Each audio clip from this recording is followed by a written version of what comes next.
I'd like to talk with you about a topic that almost everyone on his or her spiritual journey, manifestation journey, law of assumption journey is at some point going to encounter, which is the topic of spiritual depression. So for most people, right, a so-called spiritual depression, and I will explain what this means, is an inevitable part of the spiritual journey, right? So usually when we come to these teachings, either there's like some sort of extreme kind of like pain, suffering, or there is like an intense desire and they like really want something. They have this burning desire, right? So that's usually what brings people, to this next stage. Like first it's maybe like personal development and things like that, but then it's more like, manifestation, awareness, consciousness, shifting states, shifting realities, and then they hear things like, reality transurfing, law of attraction, and also obviously Neville's teachings and the law of assumption. What it usually begins with is a high, right? So people then notice, oh wow, like I can shift realities, I can manifest my goals, I can, be this other version of myself, be this highest version of myself, connect with my higher self, and there is a sense of empowerment, right? A lot of revelations, right? They understand more of, wow, like, they drop a lot of limitations, things that were previously identified with. Now they feel, more free. They change their belief systems. They start to see first results, right? They start to see that the life reflects back, certain shifts that they did within. So it's this high that sets in the beginning, right? Excitement, new layers of reality, new paradigms, new understandings. So that's usually what happens after so there's suffering, or there's like a huge desire. We come into those teachings, we empower ourselves, we learn so much, right? And some people then tend to become really neurotic and obsessive about all of these teachings and lose themselves in them, which is also a whole nother topic. But we're usually super like interested, excited, and we want to understand it and we want to apply it and we want to see results. And that's what it starts with. And that's obviously amazing, right? That's the high. But then what happens also is that some people get attached to this high, which makes the valley experience afterwards seemingly very overwhelming. So what do I mean by valley experience, and why is this even happening? Why is there a valley experience? Like, why isn't there always a high?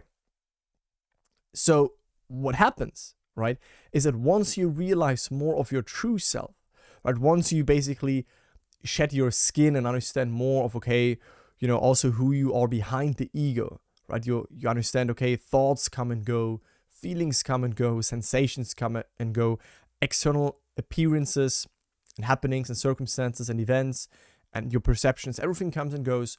But there is one deeper dimension of yourself, awareness, consciousness, I am, what Neville Goddard obviously also talked about, that's constant, right? That is this constant in you that never changes, the peace, right? The depths of the ocean in yourself.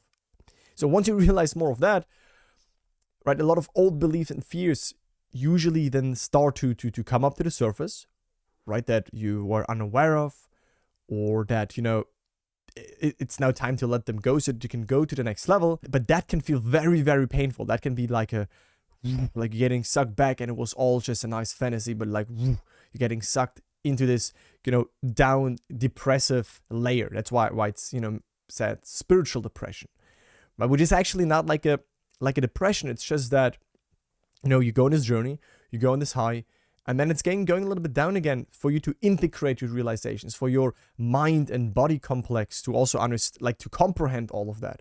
Because it's a little bit slower. It can take time for it to catch up with those realizations. And in this period again, you have like maybe fears, maybe worries, maybe doubts, maybe old states being presented to you, which are coming up to the surface. I always like to compare this as like if you clean your room with like this thing, that brings up the dust, and you just clean your room, then, dust is coming up. And although you clean your room, still dust is coming up, which then fades again, which then you can clean more. But it's natural that on your progression, that on going to shifting states, going to higher levels, elevating in consciousness, it is very, very natural that old states, right, old memories, old beliefs, fears and doubts are being brought to the surface. But then when you do things correctly, you will no longer hide from that. It will no longer seem like a huge problem, because you then notice that this is exactly what's going on. You notice this peak and valley kind of progression of life. You will have peaks where you feel empowered, you manifest things, everything seems like your flow, and you will have valleys which are nothing bad, right? It's not a down, life is stuck, I'm depressed. No, it's simply a more slow kind of like phase of your life where you can integrate, where it's time to rest more as awareness and be in the awareness teachings than in the manifestation teachings. Because you will know that in those periods it will seem maybe a little bit more like energy consuming if you want to shift and do more and shift to the next level. No, in this period that nearly won't be possible, because again, there will be maybe fears in your awareness. There will be maybe these old states trying to come up and lure you back in. So in those periods, it's simply very important to stay present, which we're going to talk about right now. But again, the ego, right, is designed to keep you identified with these things. The ego does not want to let go of your identifications, because the ego always needs to cling on to something. The ego always needs to attach to something to derive its sense of, yes, I'm this solid ego. But again, what happens with spiritual teachings and also awareness teachings, consciousness teachings, is that the ego gets transcended. It's not that you then, transcend and go into nothingness. No, it's simply that you look through the mask, right? You're no longer purely identified with the mask. You can also see that you are, in a sense, the awareness behind the mask. But the mask is nothing essentially bad. Only when you forget yourself as the character, but not the player of the game, right? When you forget yourself on the movie screen, but you forget that the movie is playing on the screen, right? Awareness is always like in the background of existence, so to speak. Awareness is always like, the knowing essence, right? The presence, the consciousness behind you. I know that I exist. I'm alive. I'm present, right? And then, but the more you lose yourself in the mask, in the ego, obviously the more tricky things will be. And by us being in a spiritual journey, we see that, okay, there is more to us than this ego, but the ego has its pull, right? The ego wants to keep us being identified with it, because that's safe for the ego. So important, right? Like I just said, is that you remain present, right? Like I said, when these doubts, when these fears, when these worries, when this thought cluster, when all of these old states, when this is coming up, this is normal. This happened to me. This also happens when I elevate to next levels. This is also still happening to me. This is happening to a lot of my members in my program. Then it's key that you remain present, that you don't fall for it, right? Because when you fall for it, it can, so to speak, you will feel like you will be thrown back days, weeks, months, years of your progression, so to speak, which is not the case, right? So don't fall for this. Remain calm, remain stable, remain as this awareness. Let come up whatever needs to come up, right? Whatever needs to bubble up in yourself that you suppressed, that was basically in the shadow, but now since you become more of your light, more things also will come into your light. But then don't let this distract you and feel like, oh my God.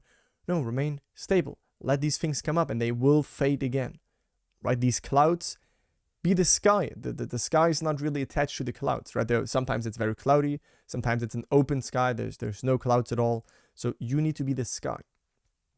So spiritual depression, what I coined spiritual depression, only means the pain of old identities dying. Right? We're letting go of old stuff, so to speak. Right? We're becoming someone new. We're shifting into a higher version. We're elevating in consciousness. And then this, like I just said, right?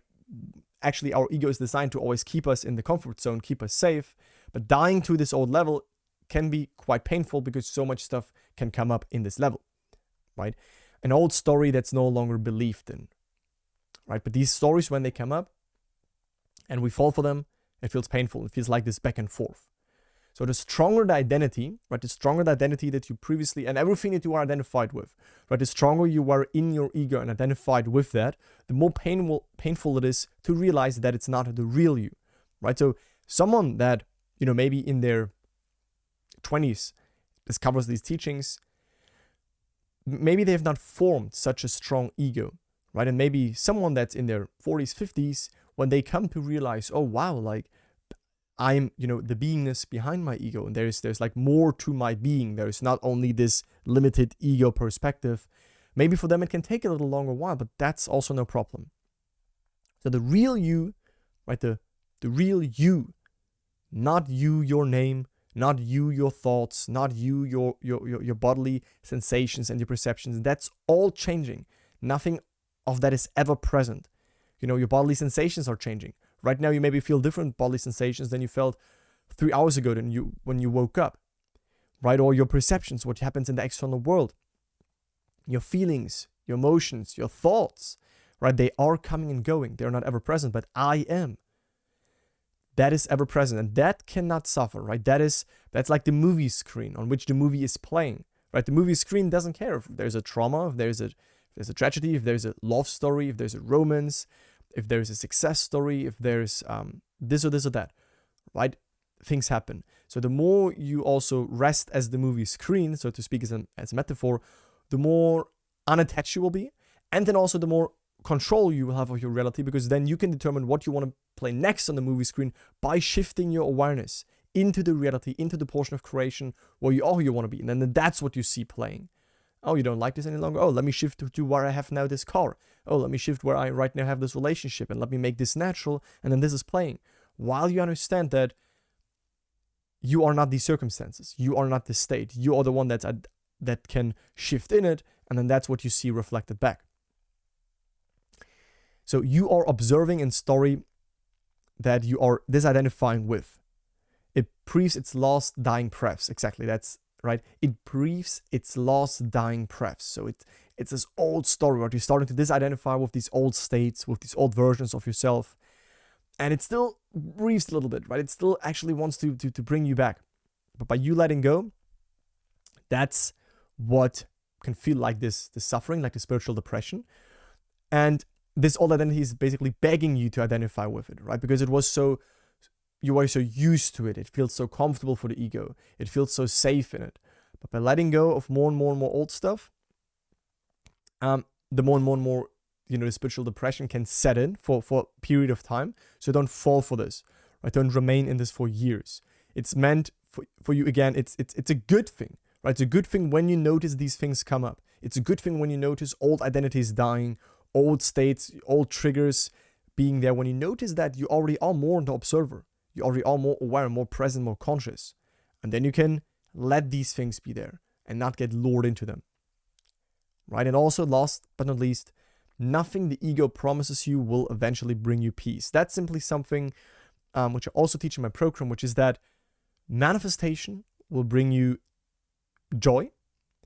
Understanding who you really are will bring you peace and happiness, right? Because you can manifest a car, you can manifest an apartment, you can manifest a specific person, you can manifest a relationship, you can manifest health, you can manifest another lifestyle, more money, more business success, all amazing. And these are all desirable states that obviously, when we understand it, we are this operant power that can determine new circumstances, then why should we dwell on undesired states? So of course we should empower us and manifest the things we want, but it is important to understand to not get attached to the manifestation, to the external world, right? If you get attached to something in the mirror, then that's complicated, because again, the external world is not final, and things in the external world change and can change. So when then something changes, but you are attached to it, your sense of happiness would then be gone. But if you understand that, again, happiness is like an inner job. You can always access happiness and peace. That's your nature. That's your birthright, right? That's who you essentially are. Then that's very freeing. And then the good thing is then you can manifest from a way more unattached standpoint, not out of fear, not out of lack, from abundance, from joy, from peace. And then you can enjoy your manifestations, and then it will last very long, or until the rest of your life. So I think that's enough said. I'm sure you got the point, right? I wanted to bring this topic up, spiritual depression. And if depression is a word that's, coined too negatively for you, then just say the spiritual valley experience, right? You have peaks and valleys. So you have periods where you feel very empowered and a lot is happening, a lot is changing. You feel all of these internal shifts. You feel all of these new circumstances, these manifestations.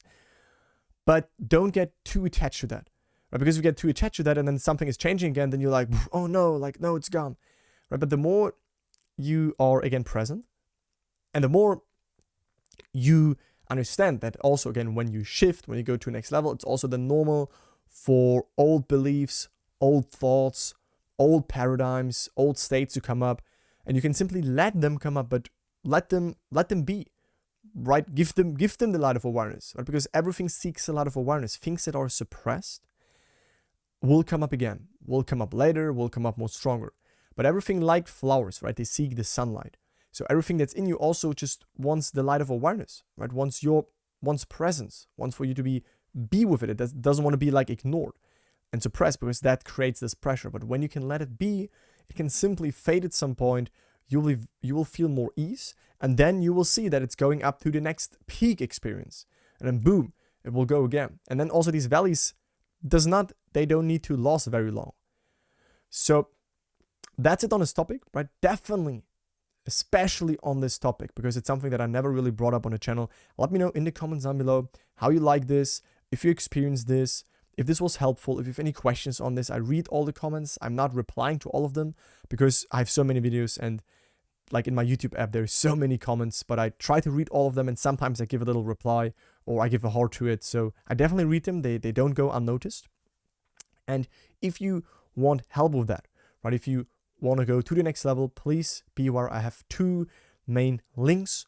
One is my free masterclass. That's the first link in the video description, where you just get a straightforward explanation how to shift, what's relevant, problems that people do encounter in this spiritual journey, and in their law of assumption, manifestation, Neville Goddard journey. And if you want to work with me, right, you want to take this, not principle, but like this philosophy, this teaching, and all of Neville's teachings, right, in a structured, step-by-step way, to integrate it, to embody it, to apply it in your life, not just to hear it in a YouTube video and then 2 days later struggle again. But if you really want to adopt all of that, then I think my program is a very nice environment for you to do that. There is like a structure, a system, a community, weekly calls, even one-on-one calls. That's a very new thing. So that's the second link in the video description, pinned comments. You can apply and see if you are a good fit. And I'm looking forward to speak to you in the next one. Bye, guys.